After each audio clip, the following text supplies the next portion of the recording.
छत्रपती शंभूराजे यांचा संस्कृत भाषेतील बोधभूषण सर्वांना समजणाऱ्या साध्या सोप्या मराठी भाषेमध्ये आपल्यापर्यंत घेऊन येणाऱ्या तुकोबासपेक्षा शंभूवर्मन कृत बोधभूषणच्या 99व्या भागमध्ये डॉक्टर दिनेश आपल्या सर्वांचं मनपूर्वक स्वागत करतो.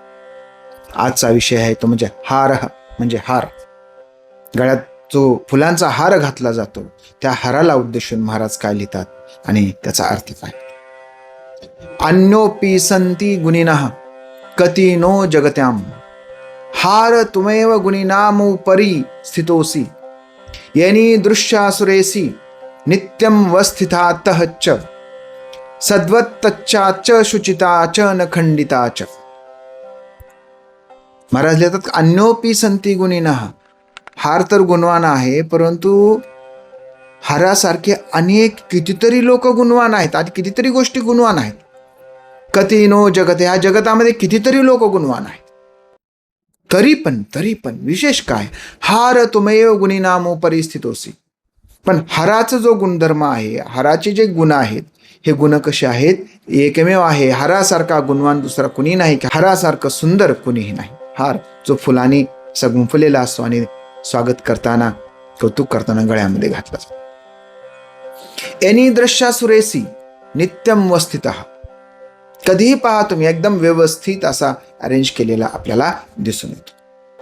कसा व्यवस्थित दिसतो? एनी दृश्या सुरेसू म्हणजे कसा?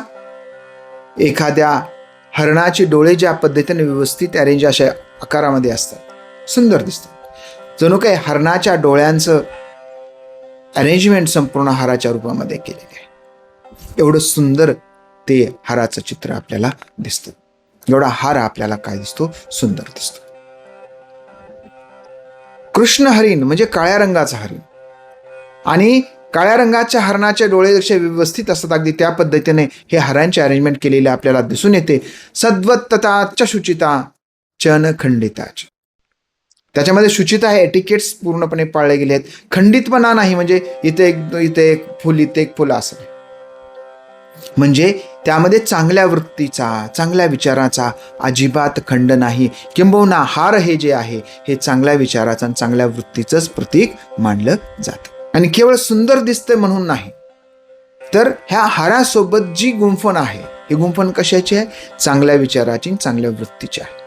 आणि चांगल्या वृत्तीच्या आणि चांगल्या विचाराच्या या गुंफणीमुळेच हार कसा दिसतो?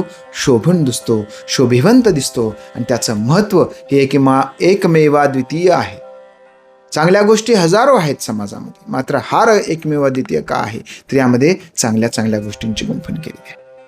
जसा हार सुंदर दिसतो, तसंच जर आपल्याकडे चांगले विचार असतील, आपलं वर्तन जर चांगलं असेल, तर आपले विचार आणि वर्तन हे आपल्याला ज्या पद्धतीने एखादा दागिना शोभून दिसतो, ज्या पद्धतीने गळ्यातला हार शोभून दिसतो, तसे आपल्या विचार आणि वर्तनाची जी गुंफण आपण केलेली आहे, ती गुंफण आपली काय दिसते? आपल्याला सुंदर दिसते.